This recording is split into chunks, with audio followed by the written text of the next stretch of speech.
Welcome to our channel. Bapak, Ibu, Saudara-saudari terkasih dalam Tuhan kita Yesus Kristus, pencinta Riak Sabda. Kembali lagi bersama saya, Frater Beni, calon imam dari Keuskupan Sintang. Pada edisi Riak Sabda hari ini, tanggal 1 Mei 2024. Pada hari ini, gereja memperdengarkan kepada kita bacaan suci dari Injil Yohanes bab 15 ayat 1 sampai dengan 8. Pada hari ini, Injil berbicara tentang perumpamaan Yesus tentang pokok anggur. Dalam Injil dikatakan jelas bahwa Yesus merupakan pokok anggur dan kita murid-muridnya merupakan ranting-rantingnya. Dengan tetap terpaut padanya sebagai sumber kehidupan, ranting-ranting itu menghasilkan buah. Dan Yesus pula menggambarkan Bapa sebagai seorang pengusaha kebun anggur, sebagai tukang kebun anggur yang memelihara pokok anggur dan juga ranting-rantingnya agar bisa berbuah, agar tetap berbuah. Bapak, Ibu, Saudara-saudari yang terkasih, dalam Injil jelas dikatakan bahwa Bapa sebagai pengusaha kebun anggur mengharapkan agar kita, ranting-ranting dari Yesus sang pokok anggur, bisa senantiasa berbuah. Yesus dalam perumpamaan tentang pokok anggur membicarakan tentang dua jenis ranting. Ya, kalau kita baca, kita akan menemukan ada dua macam ranting-ranting atau cabang-cabang dari pokok anggur. Pertama adalah ranting yang berbuah, dan yang kedua ranting yang tidak berbuah. Ranting yang berbuah merupakan penggambaran dari orang-orang yang memiliki hidup di dalam Kristus karena iman dan kasih yang konstan, yang konsisten terhadap Kristus.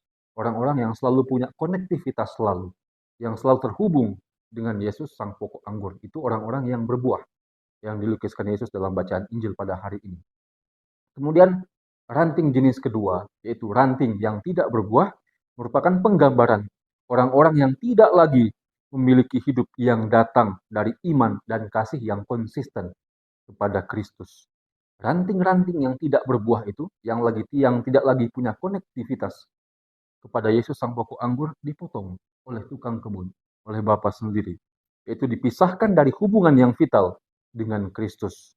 Bila mereka tidak lagi tinggal dalam Kristus, Allah menghakimi dan menolak mereka seperti pokok anggur atau ranting anggur yang tidak berbuah akan dipangkas oleh tukang kebun. Nah, Bapak, Ibu, Saudara-saudari yang terkasih, Bapa, Tuhan kita menghendaki agar kita berbuah di dalam Kristus Putranya. Berbuah dalam Kristus berarti buah karya, kerja, dan pelayanan yang kita kerjakan ada selalu dalam koridor iman, selalu berada dalam koridor kepercayaan untuk kita sebagai pengikut Kristus, sebagai orang yang beriman pada Kristus dan mengikuti ajarannya.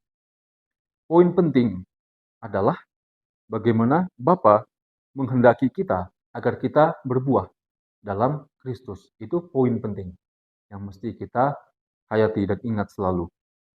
Artinya adalah Bapa menghendaki agar kita selalu dan senantiasa punya konektivitas, selalu terhubung setiap saat dengan Yesus sang pokok anggur. Dari Yesus sang pokok anggur mengalirlah rahmat-rahmat kehidupan untuk karya kita, untuk hidup kita, untuk pelayanan kita, dan juga untuk kerja-kerja kita.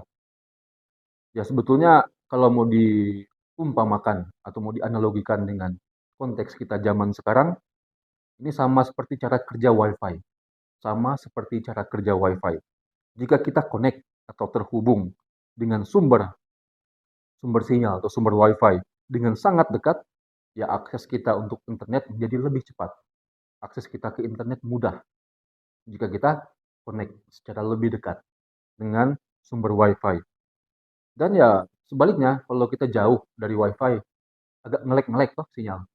Ketika kita main internet berselancar di sosial media, agak ngelek-ngelek. Nah, seperti itu juga gambaran hubungan kita dengan Kristus. Jika kita sebagai ranting, sebagai cabang dari pokok anggur, senantiasa dekat, senantiasa terhubung, connect dengan Yesus secara lebih dekat, secara lebih intim, maka kita akan punya buah-buah hasil karya, punya semangat hidup yang juga baik. Karena kedekatan kita secara spiritual dengan Yesus sang pokok anggur. Bagi kita, ranting-ranting yang berbuah, dikatakan dalam Injil, Bapa sebagai tukang kebun, sebagai pengusaha kebun anggur, akan membantu kita untuk apa? Untuk senantiasa membersihkan penghalang-penghalang yang menghambat kita untuk berbuah. Itu jika kita punya konektivitas yang intim, yang konstan, yang konsisten dengan Yesus sang pokok anggur. Bapa akan membantu kita. Bapa juga akan memelihara kita agar kita selalu dan senantiasa dalam keterhubungan dengan Kristus putranya dan kita berbuah menjadi semakin lebat, berbuah banyak. Bapa akan menyingkirkan segala sesuatu dari kehidupan kita yang mungkin mempersulit kita untuk senantiasa berbuah limpah karena kedekatan kita dengan Yesus Kristus. Bapa akan memelihara kita karena iman kita kepada putranya. Mari Bapak Ibu saudara-saudari yang terkasih, kita mohonkan rahmat Tuhan. Kita mohonkan Roh Kudus agar senantiasa bekerja atas diri kita sehingga kita selalu mengusahakan agar kita punya konektivitas yang dekat, yang baik dengan Yesus sang pokok anggur.